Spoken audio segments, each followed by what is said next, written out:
নমস্কার বন্ধুরা, আর জি কুকিং চ্যানেলে আপনাদের সবাইকে স্বাগত। আজকে নিয়ে হাজির হয়ে গেলাম একদম নিরামিষ আলুর দমের রেসিপি নিয়ে। তো চলুন শুরু করা যাক।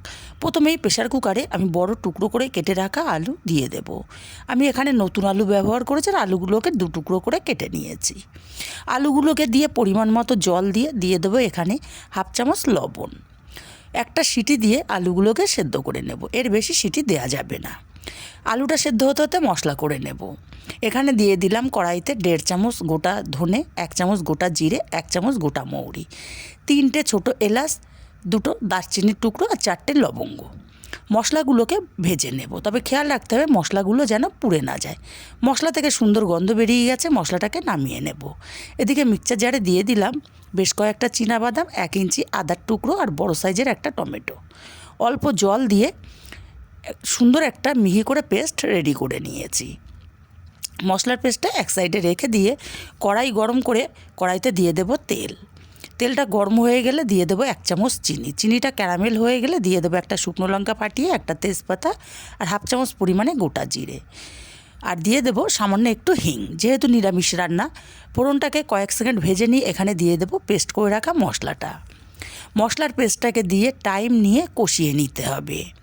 মশলাটা খুব সুন্দর মতো কষানো হয়ে গেছে আর মশলার থেকে তেলটা ছেড়ে দিয়েছে। মিক্সচার জার ধোয়া একটু জল দিয়ে দিলাম হাফ চামচ হলুদ গুঁড়ো আর 1 চামচ লঙ্কার গুঁড়ো। ঝালটা অবশ্যই যে যার স্বাদ অনুযায়ী দেবেন।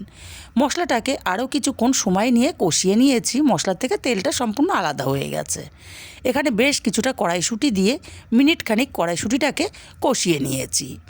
এরপর এখানে দিয়ে দেব সেদ্ধ করে রাখা আলুগুলো। আপনারা চাইলে আলুগুলো ভেজেও নিতে পারেন। স্বাদ মতো লবণ দিয়ে দিলাম, দিয়ে আলুগুলোকে মশলার সাথে মিনিট 5 টাইম নিয়ে কষিয়ে নেব। তারপর এখানে দিয়ে দেব যে মশলাটা আমি ভেজে রেখেছিলাম, সেই মশলাটা গুঁড়ো করে নিয়েছি, তার থেকে 3 ভাগ দিয়ে দিলাম আর 1 ভাগ আমি রেখেছি। ভাজা মশলার গুঁড়োটাকে দিয়ে আরও 2 মিনিট এইভাবে কষিয়ে নিয়েছি। তারপর এখানে দিয়ে দেব পরিমাণ মতো জল। বন্ধুরা, এই আলুর দমটা ভাত, রুটি, পরোটা, লুচি সব কিছুর সাথেই কিন্তু অসাধারণ লাগে। জলটাকে দিয়ে নাড়াচাড়া করে মিশিয়ে দিয়ে 5 মিনিট এইভাবে হাই ফ্লেমে ফুটিয়ে নিয়েছি। 5 মিনিট ফুটিয়ে নেওয়ার পরে ঝোলটা অনেকটাই শুকনো শুকনো হয়ে গেছে। এখন দিয়ে দেব বেশ কিছুটা ধনেপাতা কুচি, যেটুকু ভাজা মশলার গুঁড়ো ছিল সেই ভাজা মশলার গুঁড়োটা।